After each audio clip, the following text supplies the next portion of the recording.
Sobat Teras Spontana semua ya, kembali lagi di channel saya ini. Semoga kalian diberi kesehatan, kelapangan, serta kebahagiaan. Ya, seperti judul di atas, membahas tuntas tentang bibit yang rusak. Hari ini saya mau bercerita sedikit tentang pengalaman saya ya, yang dimana saya berharap Anda semua tidak perlu mengikuti. Jadi cukup saya saja yang mengalami ya. Dan ini pelajaran yang saya saran buat kalian untuk lebih hati-hati ya. Apalagi jika kalian membeli bibit dari para pembibit yang notabene ingin kalian kebunkan setelah dibeli. Nah, itu harus hati-hati. Dan biasanya itu para pembibit ya akan selalu memberikan yang terbaik, bibit yang terbaik ya. Namun selepas dari itu pembibit juga akan melihat bibit saya tinggal berapa dan apa yang ada, maka si pembibit akan berkata bibit saya baik semua, kanan dan kiri, depan belakang baik semua, silakan Anda pilih. Dan itu kembali tergantung kepada diri kita sendiri. Bagaimana cerita jika kita tidak mempunyai ilmu untuk melihat bibit ini baik atau tidaknya? Nah, disitulah yang akan menjadi topik ukuran pembahasan kita mengenai bibit kelengkeng yang baik atau tidak ya. Maka ini perlu diperhatikan buat teman-teman semuanya, karena saya sudah merasakan, saya sudah mempelajari ya. Sangat mirislah ketika kita ingin menjadi petani ya, sudah berniat, sudah mengumpulkan modal sampai dibarengi keringat, namun ya apa daya jika kita mendapatkan jodoh bibit yang seperti ini.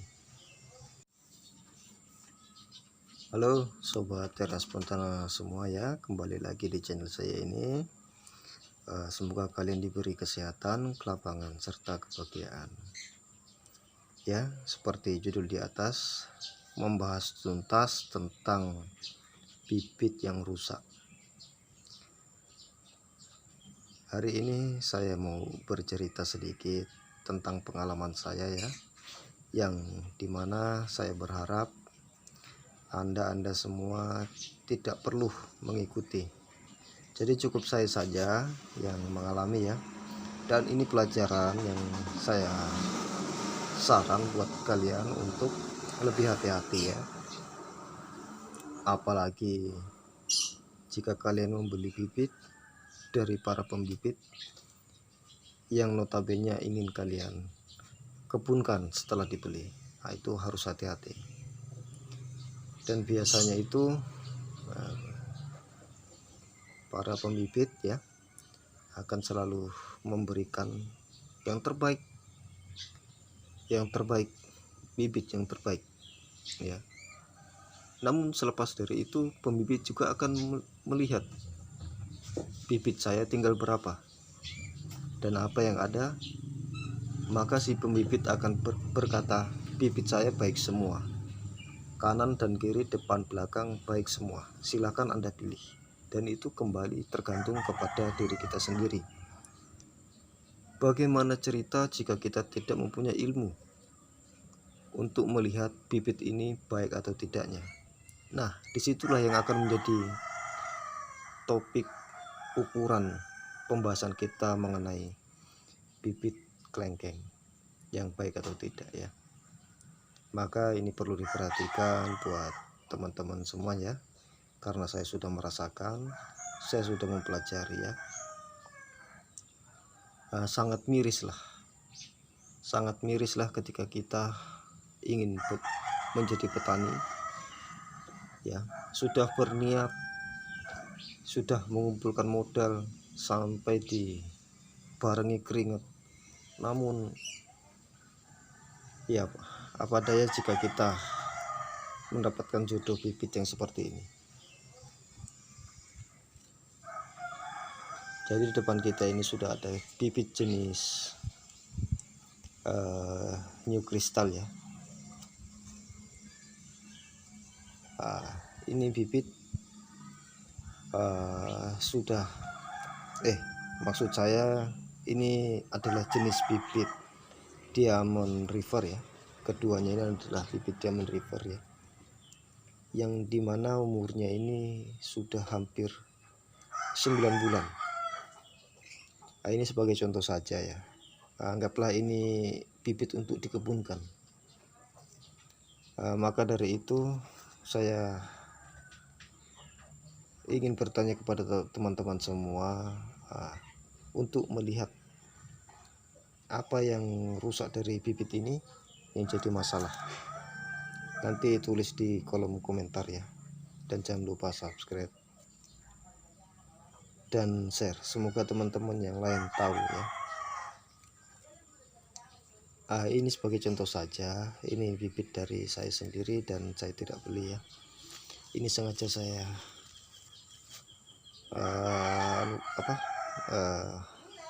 bikinkan video kepada teman-teman semua ya. Ini umur 9 bulan, tinggi segini terus ya, tidak ada perubahan dan kemajuan. Daun juga enggak seberapa, malah yang ini layung ya.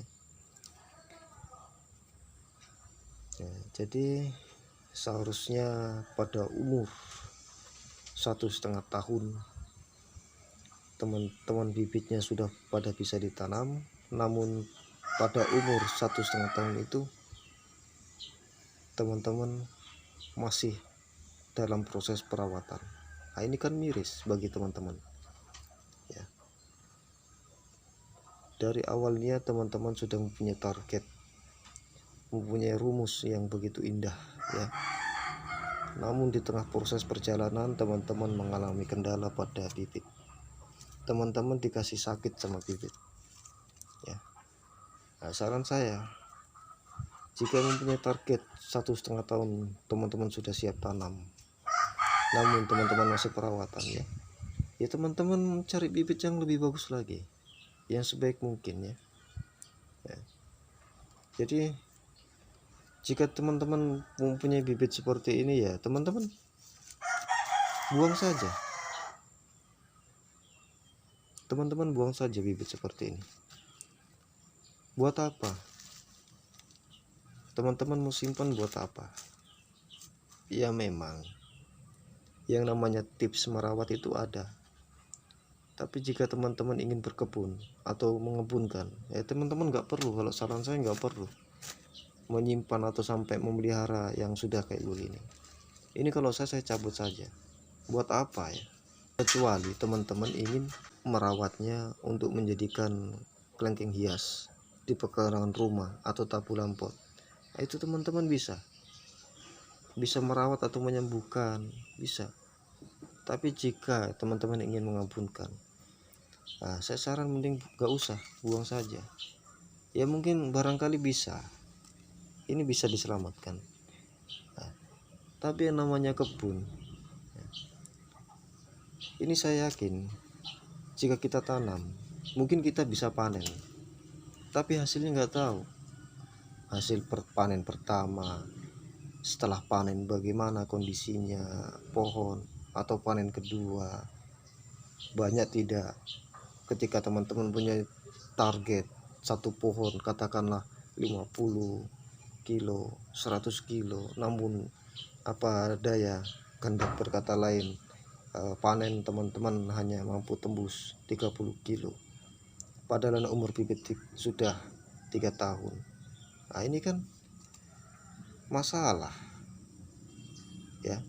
Apalagi umur 3 tahun itu kalau kristal dan itu sudah bisa tembus hampir 50 kilo. Itu pengalaman saya sebagai pembibit dan pekebun. Maka seperti ini di depan mata teman-teman ya, saya cabut ya. Ini bukan menjudge atau memberikan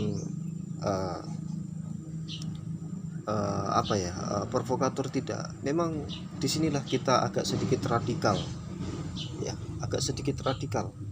Tapi jika itu demi kebaikan, maka teman-teman harus lihat. Ya. Buat apa ya? Bukannya sombong, bukan sombong. Ya inilah risiko pembibit, risiko pengkebun.